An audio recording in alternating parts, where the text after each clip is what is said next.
గొర్రెలు గాయటానికి ప్రభు పెట్టినాడు. పందికి గొర్రెకున్న చాలా తేడాల్లో ఒక తేడా ఏంటో మీరు చెప్తారా, నేను చెప్పనా?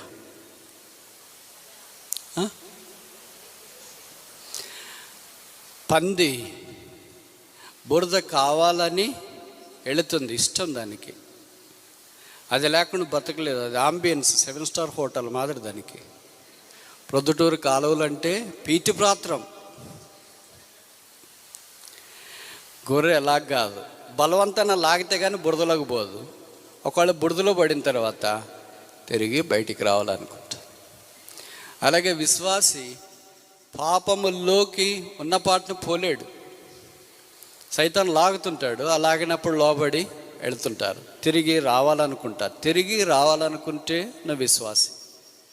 లేదు ఇదే బాగుంది అనుకుంటే అనుమానం నీ రక్షణ విషయంలో. అందుకని కొంతమంది రక్షణ పొందిన తర్వాత, బ్రదర్ నేను రక్షణ పొందినానా లేదా, నాకు నిశ్చయత లేదు అని అంటే, చాలా టెస్టులు ఉన్నాయి దీంట్లో. రక్షణ పొందినామా లేదా నిశ్చయం చేసుకునేది. దాంట్లో ఒక టెస్ట్ ఏంటంటే, నువ్వు ఏదైనా పొరపాటు చేసినప్పుడు వెంటనే ఇది నీకు పొరపాటు అని అనిపించి ఆ పొరపాటు నుండి బయటికి రావాలనే ప్రయత్నమో ఆలోచన నీలో వచ్చిందా, వస్తే నువ్వు రక్షణ పొందినట్లు. అలాంటిది ఏమి రాలేదనుకో, మోసము చెప్పిన, అబద్ధాలు చెప్పిన, నష్టం చేసిన, కీడి చేసిన, నిందించిన, అవమానం చేసిన, ఇవి చేసిన, ఏం నిమ్మకి నీరెత్తినట్లున్నావు అనుకో, దున్నపోత మీద వర్షం కురిసినట్లుందనుకో, నీ రక్షణ మీద అనుమానం. వాత వేయబడిన మనస్సాక్షి కలిగి జీవిస్తుండొచ్చు.